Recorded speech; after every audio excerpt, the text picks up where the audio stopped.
నమస్కారం. నా పేరు డాక్టర్ పూరు ధవన్ మరియు ఈ వీడియోలో నేను మీకు కిడ్నీ చెడు అవ్వడానికి కారణమయ్యే చెడు అలవాట్ల గురించి చెబుతాను. నేను వినిపిస్తాను ఎవరో డయాలిసిస్ చేయించుకోవాల్సి వస్తోంది లేదా ఎవరో ట్రాన్స్ఫర్ చేయించుకోవాల్సి వస్తోంది. కట్ లెవెల్ పెరిగిపోతున్నాయి మరియు వారి వయస్సు గురించి అడిగితే ఈ రోజుల్లో 30 సంవత్సరాల వయసులో 40 సంవత్సరాల వయసులో కిడ్నీలు చెడు అవుతున్నాయి. కాబట్టి ఈ ప్రశ్న వస్తుంది, ఇంత తక్కువ వయసులో కిడ్నీలు ఎలా చెడు అవుతున్నాయి? ఏదో ఒక కారణం ఉండాలి.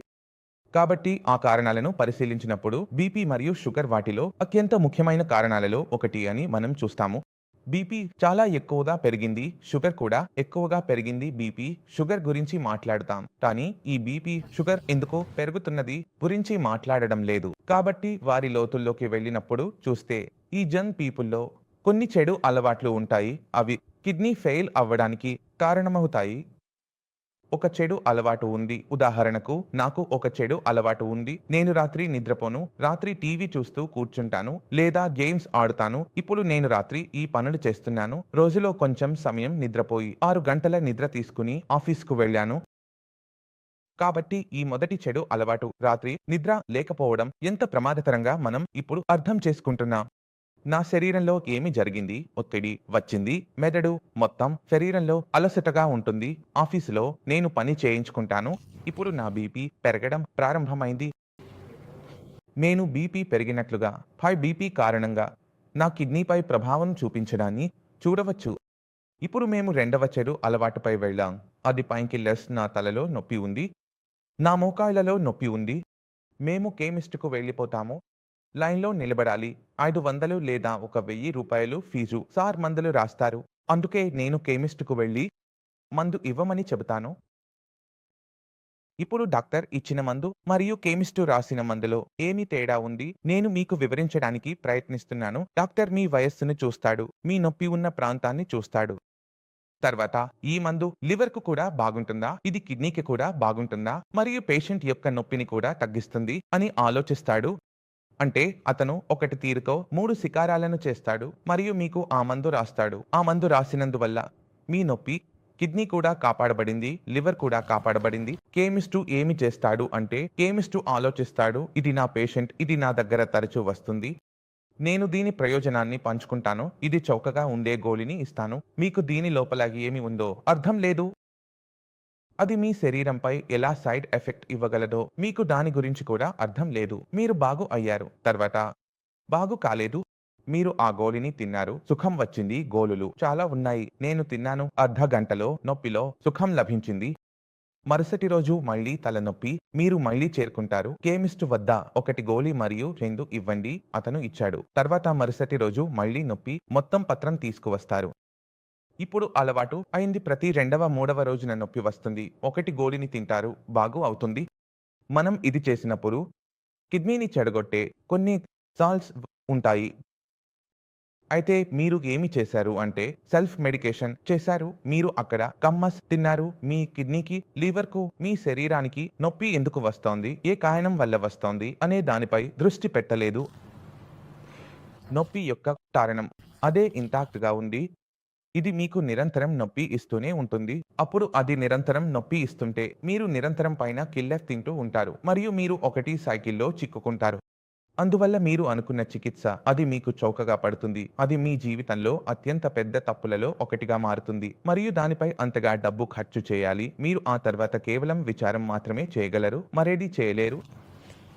అందువల్ల మీరు పెయిన్కిల్లర్ల నుండి తప్పించుకోవాలి. నొప్పి వెనుక ఉన్న కారణాన్ని చికిత్స చేయాలి. కాబట్టి నొప్పిని చికిత్స చేయడం కాదు. మరియు మూడవ అత్యంత పెద్ద చెడు అలవాటు ఉప్పుతో ప్రేమ. మీరు తరచుగా వినిపిస్తారు, నేను స్వీటీ, నాకు మిఠాయి చాలా ఇష్టం. మీరు ఒక కొత్త ట్రెండ్ ప్రారంభించారు. మీకు మీ పని పూర్తయింది. బరువు గురించి ఉప్పులో సొల్లు పగిలింది. ఎందుకంటే నాకు ఉప్పు చాలా ఇష్టం, నాకు ఆచార్ చాలా ఇష్టం, నాకు చట్నీలు చాలా ఇష్టం, నాకు పాపడ్ చాలా ఇష్టం. నేను రొట్టె లేకుండా 4 పాపడ్ చట్నీతో తినలేను. నాకు ఎప్పుడూ ఏదో ఒకటి కావాలి.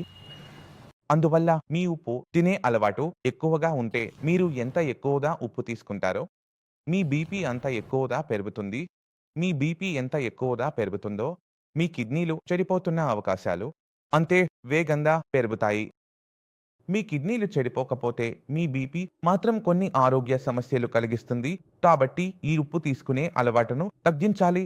చైనాలో ఉప్పు నుండి ఎంతగా తప్పించుకోవచ్చు అంతగా తప్పించుకోవాలని ప్రయత్నించండి. మీరు ఎంత ఎక్కువగా తప్పించుకోవాలని ప్రయత్నిస్తారో మీ శరీరం అంత మంచిగా ఉండగలదు. ముందుగా ఉపయోగించే ఉప్పు సేందా ఉప్పు. సేందా ఉప్పులో ఏమి ఉంటుంది అంటే పర్వతాల్లో నీరు కూడినప్పుడు ఆ నీరు ఎండిపోయినప్పుడు వెనక్కి ఉప్పు వదిలేస్తుంది. ఇది స్వయంగా సేందా ఉప్పుగా పిలవబడుతుంది. ఇందులో ప్రకృతిలో చాలా ఎలిమెంట్లు ఉంటాయి. సోడియం ఉంటే సోడియం కంటే పొటాషియం కూడా ఉంటుంది మరియు చిన్న చిన్న మరెన్నో ఎలిమెంట్లు ఉంటాయి. అందులో సోడియం పరిమాణం కొంచెం డైల్యూటెడ్ గా ఉంటుంది.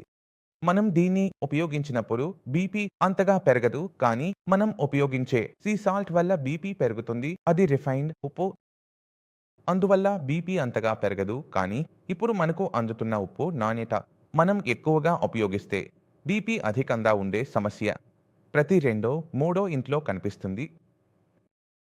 ఆరోగ్యంగా ఉన్నవారు దయచేసి సేందా ఉప్పుకు మారవచ్చు. మీరు ఉప్పును ఈ విధంగా ప్లాన్ చేయండి.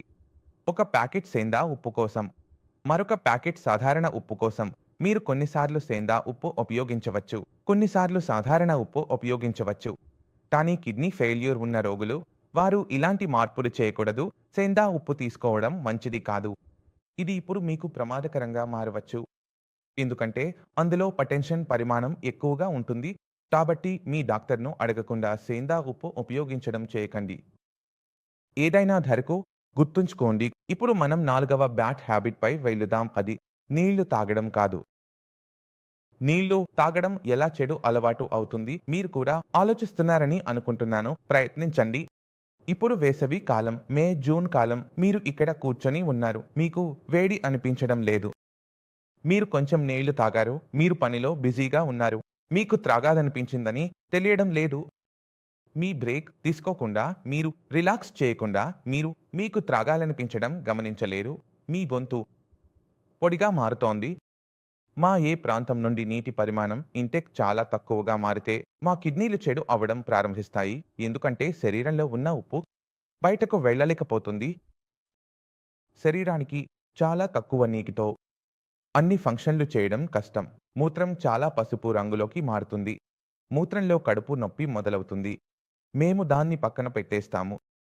ఇప్పుడు ఏమి జరుగుతోంది? కిడ్నీకి ఎక్కువ పని చేయాల్సి వస్తోంది. తక్కువ నీటిలో సోడియం బయటకు వెళ్ళలేకపోతుంది. బీపీ పెరగడం ప్రారంభమవుతోంది. అందువల్ల ఈ రెండింటి వల్ల కిడ్నీపై ప్రభావం పడడం ప్రారంభమవుతుంది మరియు కిడ్నీ చెడు అవ్వడం ప్రారంభిస్తుంది. కాబట్టి మీ శరీరంలో నీటిని శరీరానికి అవసరమైనంత మాత్రాన చేర్చాలి మరియు శరీరం తన అవసరాలను తెలియజేస్తుంది. మీ గొంతు పొడిగా మారితే, మీకు త్రాగాలనిపిస్తే దయచేసి నీళ్లు తాగండి. ప్రేమగా ఉండండి. ప్రేమగా ఉండడం వల్ల మీకు ఎలాంటి అవార్డు రాదు. కిడ్నీ ఫెయిలర్ పేషెంట్లు కూడా దీనిని గమనించాలి. వారు నీటిని చాలా తక్కువగా తీసుకుంటే వారి రిపోర్ట్లో కిట్ స్థాయి పెరగడం ప్రారంభమవుతుంది. గుర్తుంచుకోండి, మీరు ఎక్కువగా నీళ్లు తాగితే శరీరంలో స్వెల్లింగ్ వస్తుంది. వారి కిడ్నీ కూడా చెడు అవుతుంది. మీరు ఒకసారి 1 కప్పు నీళ్లు తాగాలి, తరువాత మీరు 2వ కప్పు నీళ్లు తాగవచ్చు. కానీ 2 కప్పుల మధ్య 5 నుండి 10 నిమిషాల లేదా 15 నిమిషాల విరామం ఉంచాలి. ఇప్పుడు చివరి చెడు అలవాట్లపై వెళ్ళండి. అది ఏదైనా టాక్స్ చేపు అయినా, అది పొగాకు లేదా తంబాకు అయినా. మనం తరచుగా పేషెంట్లను చూస్తున్నాం. 10 సంవత్సరాలు, 20 సంవత్సరాలు పొగాకు తాగుతూ ఉంటారు మరియు పొగాకు తాగడం వల్ల కేవలం క్యాన్సర్ మాత్రమే వస్తుందని అనుకుంటారు. ఎందుకంటే క్యాన్సర్కు సంబంధించిన హెచ్చరిక సిగరెట్ డబ్బాలో ముద్రించబడింది. క్యాన్సర్ వస్తుంది, కానీ వారు ఈ విషయం గురించి తెలియదు. క్యాన్సర్ నుండి మీరు తప్పించుకున్నా, మీ జీన్స్ మంచి ఉంటే, దేవుడు మీకు మంచి ఇచ్చినట్లయితే సిగరెట్ మీ కిడ్నీని కూడా చెడు చేయవచ్చు. మేము పొగాకు తాగినప్పుడు నికోటిన్ మీ బీపీని పెంచుతుంది. బీపీ వల్ల మీ కిడ్నీ చెడు అవుతుంది. అలాగే మీరు తంబాకు చీల్చితే లేదా ఏ విధమైన తంబాకు ఉపయోగిస్తే, చాలా ఎక్కువగా రోజూ చేస్తే, బీపీని చెక్ చేయకపోతే, బీపీ పెరిగితే, మందులు తాగకపోతే, మీకు శ్రద్ధ పెట్టకపోతే మీ కిడ్నీ చెడు అవ్వడానికి పూర్తిగా అవకాశం ఉంది. మరియు ఈ నికోటిన్ తీసుకునే అలవాటు, కాఫీ తీసుకునే అలవాటు, దీనికి కొంచెం బ్రేక్ వేయండి. ఈ వీడియో ద్వారా మీరు నిర్లక్ష్యం చేసే 5 చెడు అలవాట్ల గురించి అర్థం చేసుకుంటారని నేను ఆశిస్తున్నాను. అరే ఇది చిన్న విషయం, ఈ తప్పులు చేయకండి, ఇవి చాలా తీవ్రంగా ఉంటాయి. కిడ్నీ కాపాడబడినా ఇంకోది చెడు అవుతుంది. కృపయ ఈ విషయాన్ని దయచేసి పరిగణించండి. ఇది మీ శరీరాన్ని ఆరోగ్యంగా ఉంచడంలో మీకు మరియు మీ కుటుంబానికి చాలా సహాయం చేస్తుంది. ఇదే సమయంలో నేను మీ అందరితో వీడ్కోలు చెప్పాలనుకుంటున్నాను. తదుపరి వీడియోలో కలుద్దాం. అప్పటి వరకు నమస్కారం.